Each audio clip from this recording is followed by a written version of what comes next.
wondering what we're waiting on. We're waiting on the chairwoman before we start the meetings. So, yeah,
it's streaming. It started, and we also have a new member,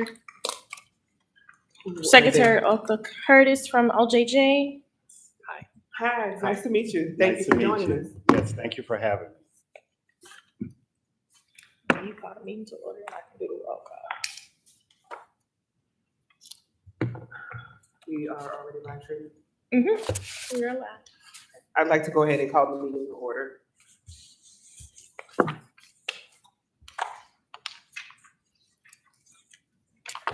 I will do the roll call. We have Rabrisha Anderson, Shayla Burgess, Renee Carthen, Shannon Derman, Penny Ducier, Dana Foster, Here. Kevin Griffin, He's coming upstairs. Trinaya Hankton, Dominique Johnson, Here. Attorney Terrell Kent, Present. Natalie Laborde, Sonia Buffalo. Ivy Mathis, Kelly Peterson, Richard Pittman, Kim Robinson, Ashley Sias, Lori Briggs and Ian Fashion Styles. Otha Curtis Nelson. Here. Amaya, how can you, how do you know who's present, I'm sorry, on the live? So, again, so remember that they are not included in the quorum, right? If they're live, They are not included in the quorum because of the public meeting public meeting rules. So we are out of COVID, so they cannot be included in the quorum. I sent the message out yesterday. okay. Does everyone have a copy of the last meeting minutes for approval? You have those printed, No, I can print it, but we don't have a quorum, so we can't even approve it. Okay, so I want to go over the report that you have in front of you. The report was created last year by the council that we had last year. Because there was some shifting in the government the governor's office that didn't allow us to present the report to the Senate at that time, so we're gonna work to present it this year. And let me just say, I thoroughly enjoyed working with the group that we had last year to prepare this report. I got a chance to work closely with Dr. Dana Foster and truly enjoyed the work that the committee's done or was able to present to us. We are still gonna work to present a report at the beginning of, or at the end of this year. And normally what we do is we work together to create a survey. And we get the survey out to different people that we serve with amongst our entities. And we work to figure out ways to better support children impacted by incarceration and their caregivers. Now, what I would also like to do is invite you all to have people to come in and present to us on what their organizations do and if they would like to be included in reports such as this, to have their names listed as a resource for children of incarcerated parents. One of our ultimate goals for what I see is that we provide opportunities for children with incarcerated parents to thrive. One of the ways that DBI NOLA is doing that is by creating a resolution that allows parents to parent from prison. The first step that the DBI NOLA is doing is creating an opportunity so that parents who are incarcerated can virtually attend their children's graduation ceremony. That's gonna also come with the opportunities to participate in parent-teacher conferences. The group is gonna work to implement what that looks like, and they're gonna also work to present to you to get your input on how you all should work or how that should look. We're gonna work with the different entities in here to support the organization in many different ways. And I think that open it up for you all to say how you would like to support is important.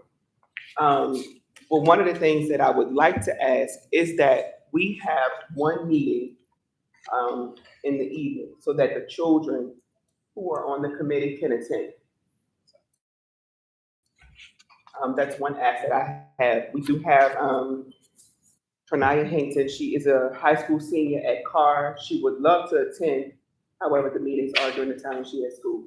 And we can work together to vote on, and if that's okay with you, Amaya, to have one of our meetings in the evening where I can assist Trinaya on driving up so that she can be present, and her and her mom and her former incarcerated father can attend the meeting. Another bill that DBI NOLA is working on is a bill to lower prison fees. The first bill, the resolution, is with Representative Denise Marcel, and the bill to lower prison fees is with Commissioner Devontae Lewis. On April 20th, Daughters Beyond Incarceration is hosting a youth day at the Capitol. They're gonna bus 100 students to the Capitol to discuss a press conference highlighting those bills. The youth that are gonna attend are high school seniors. They're gonna select 10 students from 10 schools throughout the state of Louisiana to work to support educating those students on what the legislative process looks like. They're gonna meet with different legislators and senators from the community and from the state And I would love to have you all there so they can meet the people who are working to support children impacted by incarceration. If any of you all are interested in tabling at youth day, please reach out to Valley or to Shonda. These women are with Daughters Beyond Incarceration and can help get you guys set up with that. And we would love for you all to donate some items so that the children can have in their swag bags that they'll get, so they'll have some information on what services you provide to them and to their families. What's that date again? April 20th.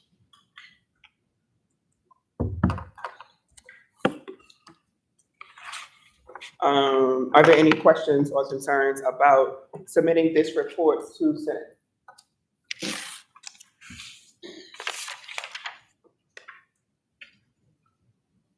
I wanted to specifically talk about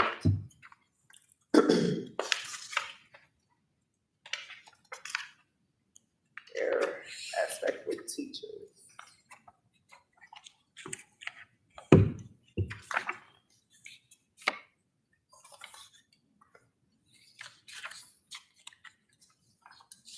If we can all go to page 10 of the report.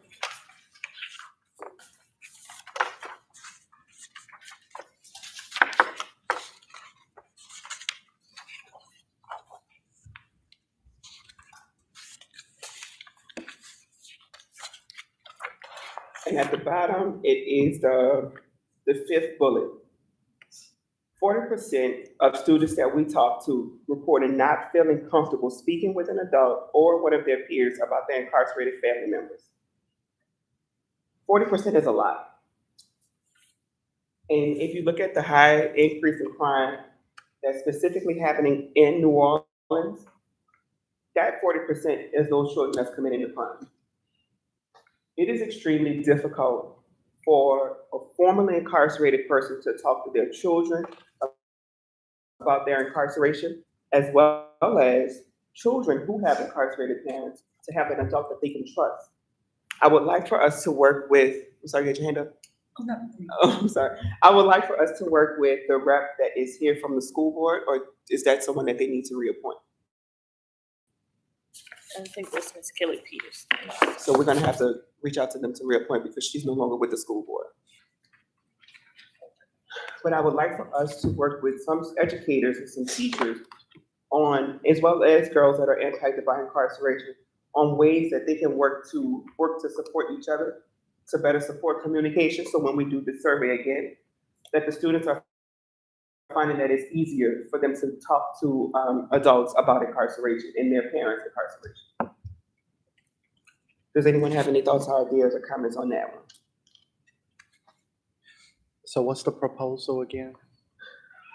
When we do the survey, which we usually start in June, I am really hoping that we can work with educators and children who are impacted by incarceration. And we can bring them in, and even if we can't bring them in, we can maybe do something amongst ourselves in our own organization that creates a discussion or a dialogue on what are some best practices to start the conversation that makes children feel safe. And I know for a lot of girls that are that I talk to, it's transparency. The girls that I work to support, they want to know why am I doing this work? Like, why do you even care? And so when I'm transparent with them on why do I care, then it makes it easier for them to open up to me and then go ahead and say, this is why it's hard for me to talk to other adults.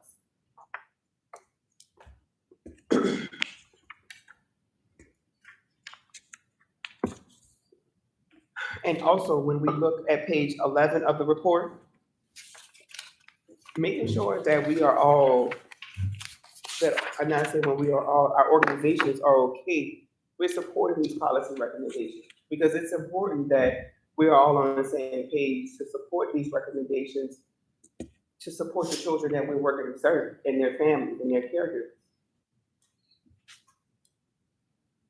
Like, for example, this digitally notifying the status of incarcerated family members. So often there are always families that travel up to Angola and they drive 2 or 3 hours only to be told that their incarcerated loved one can't have visits. the facility isn't capable of having visits. I know for myself, I was 7 months pregnant at one time, going to see my father, and came out and told me, well, we're not having visits. But the warden also know that I put up a good fight, and you didn't want us here in advance, so guess what? We're gonna sit here until you have some visits. But not everyone has that, and not everyone should. I feel like they should have a system that creates an opportunity for us to log on and say, hey, the facility is experiencing power outages, or we don't have water. We can't have visits today.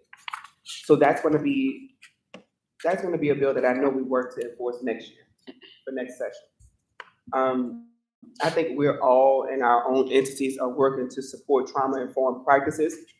And I think maybe we should have time where everyone presents those practices to the committee to see what they are, to see how we can start maybe working to support you all in the work that you're doing, and how we can implement some of your practices into our everyday work.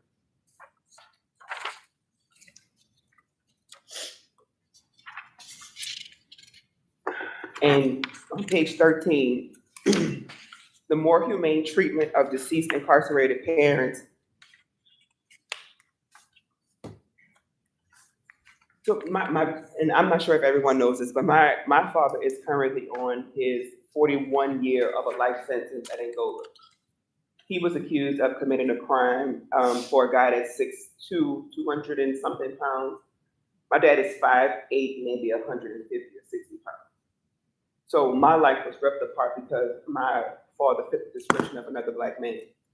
My biggest fear among many other girls is that my father is going to die in prison, and I won't find out, because Angola has this practice of, and I don't know what's going on in Angola, and I don't know what their backlog is, I don't know.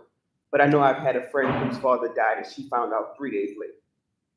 So I want to be able to work with Angola to see what we can do to help reduce those inhumane treatments, and how we can work to support that. I am in conversations with Natalie about working to support the resolution, and so maybe Sonia, we can work with you all to figure out ways to better come across when parents are dying in prison. Absolutely. Natalie's very open to working with you. And so those are some of the things that I want to do, and also creating opportunities so that families have funds to bury their loved ones where they want to. I know right now when a family doesn't have, well, we can't get insurance on our incarcerated loved ones. That's correct. And so if my father was to pass away in prison, I don't have $10,000 saved to bury him. So we want to create ways so that we can maybe develop a fund to support families who are losing their loved ones in prison. And even if we can't fund the entire funeral, just give them enough to do some type of cremation. And then whatever we need to do to support DOC with updating communications to their next of kin. If that means that we send, I don't know, if we send some type of sign-up sheet or sign-in sheet for the list of parents that we had that are incarcerated and we had the next of kin. I don't know, but I feel like this is one way that this committee can work to support the entities to better serve these children and their families. And another thing, expansion of immediate family. We all know family in Louisiana can mean your next door neighbor. We all know caregiver in Louisiana can also mean your next door neighbor. Where I grew up at, we had one lady in our court. She fed the entire group of children, and so she was considered family. So I also think we got some work ahead of us. Once we get past legislative session, we should work to start defining what immediate family means. And so the things that we want to pass for the next legislative session, we start working on this year. Better communication during medical emergencies. And maybe this is something that we can get DOC to come and present on. So my father was recently hospitalized. He had a spike in his blood pressure, and my dad literally calls us 3 times a day, every day, like clockwork. And so for 3 days, I hadn't heard from him. And so when I called the prison, one of the ladies said, "I'm not sure. Let me give you a call back." And can you imagine how frightening that must be for her to say, "I'm not sure," because he's supposed to be there with you 24/7. And so my dad called when he returned, and he said, "Well, I was at Tulane. I was in hospital." There should be some type of way that we can work to, if not have the loved ones who are approved on the visiting list visit that loved one while they're hospitalized, at least a phone call. And so what does DOC need from us to help get that situation worked out? And we're already working to keep parents, incarcerated parents, involved, and that's going to happen through the resolution. We are asking Rep. Marcel for a hearing on April 20th, and I would love to have all of you guys there with us in the hearing to support us to help get this passed, because this is the work of the committee. And on page 14, we list the resources that I know for sure that we've worked with that are out to help children and their families impacted by incarceration. Again, we can start taking more resources and more organizations that you know of. You can send them to Amaya. And our next meeting, which will be in April, we can utilize that meeting to give you more details about the youth day at the Capitol. We can also begin to work collecting organizations that we want to present, and having Ms. Amaya to reach out to them to ask them or to invite them to present. I'd like to open it up anytime for any questions or comments. Well, I definitely think the work really aligns with what we're trying to do in the Department of Children and Family Services. We have two sides. If you don't know, we have the family support side that lifts people up out of poverty. And we have our child welfare side that tries to develop resilient families, safe families for children. Definitely, I have been a foster care worker. I have brought children to facilities to visit their parents. Sometimes the facilities made it really, really easy. Sometimes they made it really, really difficult. But I can tell you that whenever a child gets to have contact with their parents, it's a good thing for them. On the family support side, we're doing some work in terms of we've worked really closely with DOC. They've been great in terms of developing a program where the incarcerated who are re-entering will be able to apply for food stamps prior to their release. And once they are released, they will be able to receive benefits immediately upon coming back into society. And then what we're also doing in our workforce programs, particularly in our child support enforcement, employment and training programs, 80% of the people we're serving right now are justice involved. We hope to grow the program to the point that when they are released, we can provide them an opportunity to meet with one of our employment and training providers, to immediately start thinking about, how am I going to support my family? How am I going to support myself? And then I think finally, for the parents who remain and are rearing children, it's really important to recognize they need support too. Mm-hmm. A whole family is what's needed to rear a child, but they need supports like our SNAP programs, like our cash assistance programs, and our employment and training programs to have that resilient family when the other parent can't be involved. And so what I like is that you guys are working to support incarcerated persons when they're getting ready to re-enter back into society. I think you all should have something, some type of brochures or something to let the students that are coming on the 20th, I think they should know that. Because I think for a lot of those incarcerated parents, their students are their next of kin.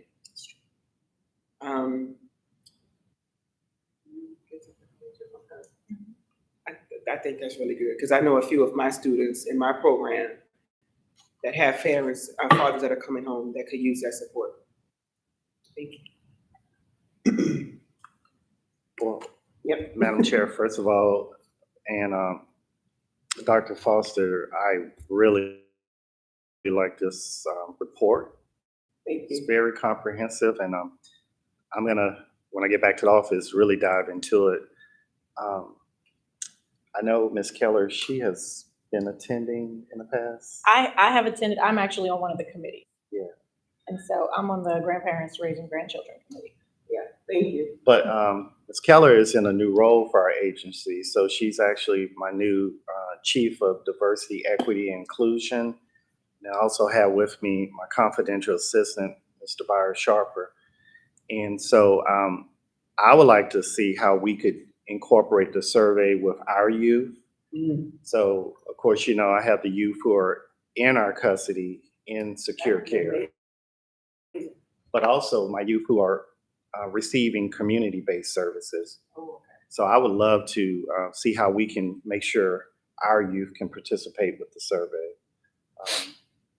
That's really good. I think we tried to do that with the last survey, and I think we struggled. Okay. Yeah. So I think I'm that's open. really good. I want to, you know, accommodate that because, of course, I know. I don't even know if I could sit here and tell you right now the percentage of youth who are we're working with who have incarcerated parents, but I would think, you know, I'm going to find that that is the case with some of my youth. And so, however we can collaborate with you, we want to do that. Definitely for the April 20th, we want to be there with you and support. Mr. Sharper, he actually knows Representative Marcel, and so Representative, right? Yeah. Because I didn't know she crossed over to the Senate side yet, but just want to commend you on this report. And so it was not submitted last session. No, it wasn't submitted last session. Okay. The governor's office kind of went through a few staffing shifts. That's fine.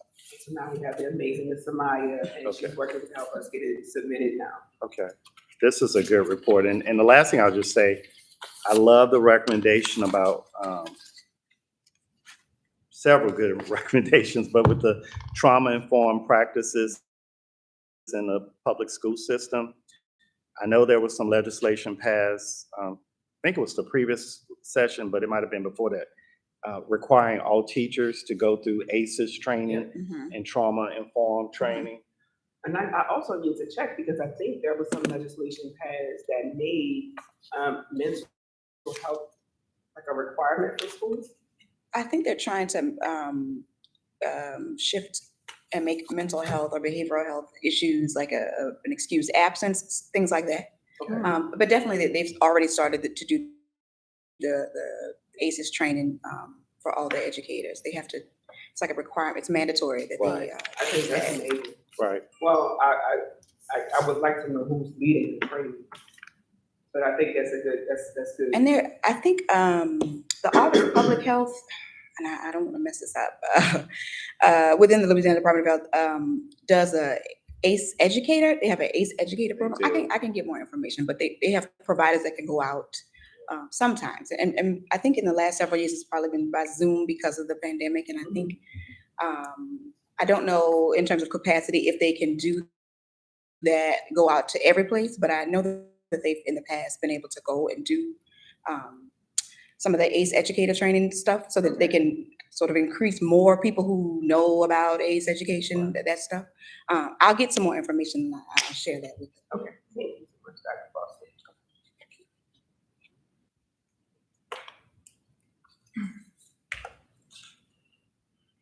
Okay, so the next on the agenda, we were gonna make some nominations to do some voting. We don't have a vice chair, but we don't have a quorum to do that.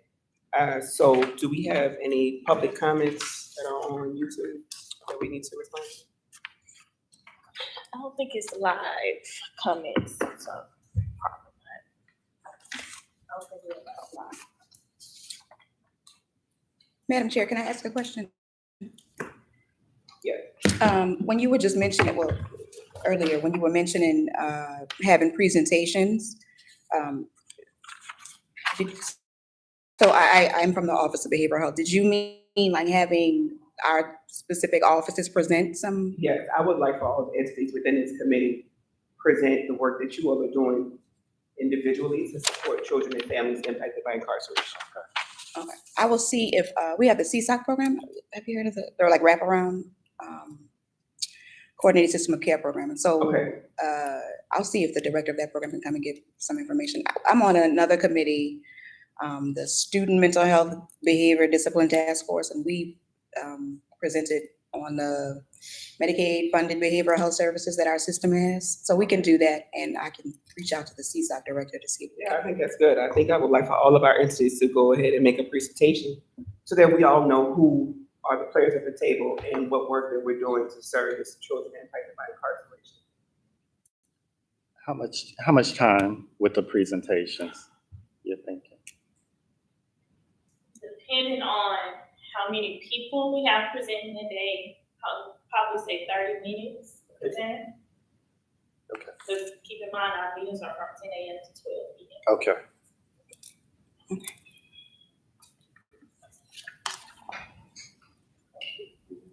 Yeah, I don't think so. And Ms. Renee is on live, but keep in mind, she won't be included in the forum. She asked, can it be acknowledged on the minutes?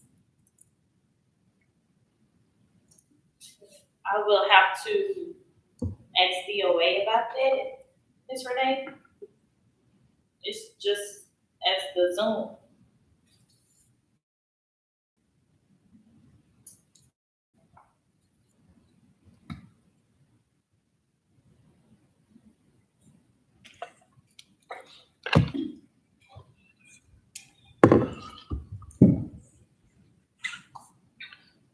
Okay, so our next steps is to approve, well, I guess we can't even do that because we don't have a quorum.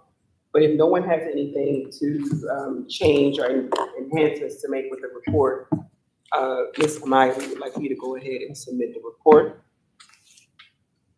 Do we have any other comments or concerns?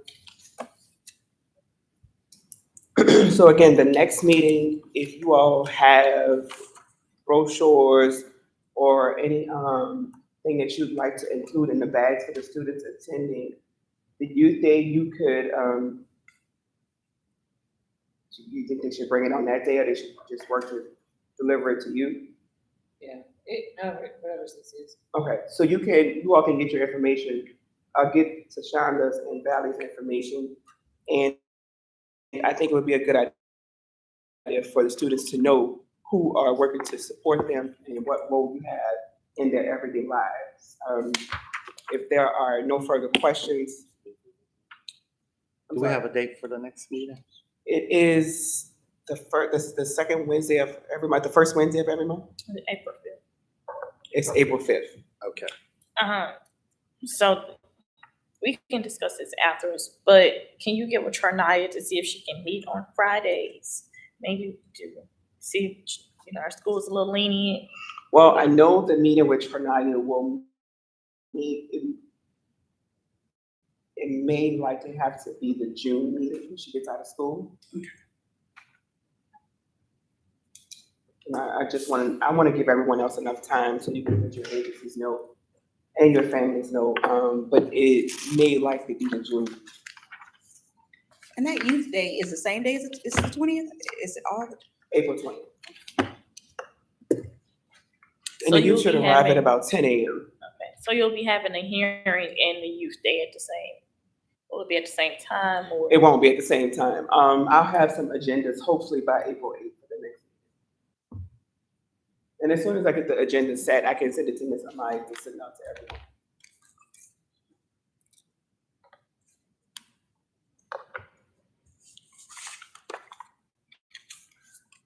If there are no further questions, meeting is adjourned.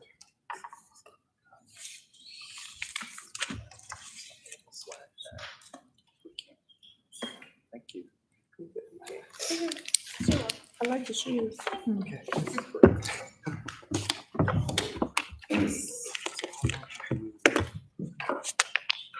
Okay, so I'm going to Hey. He appointed me to the grandparents raising grandchildren committee, and Kobe,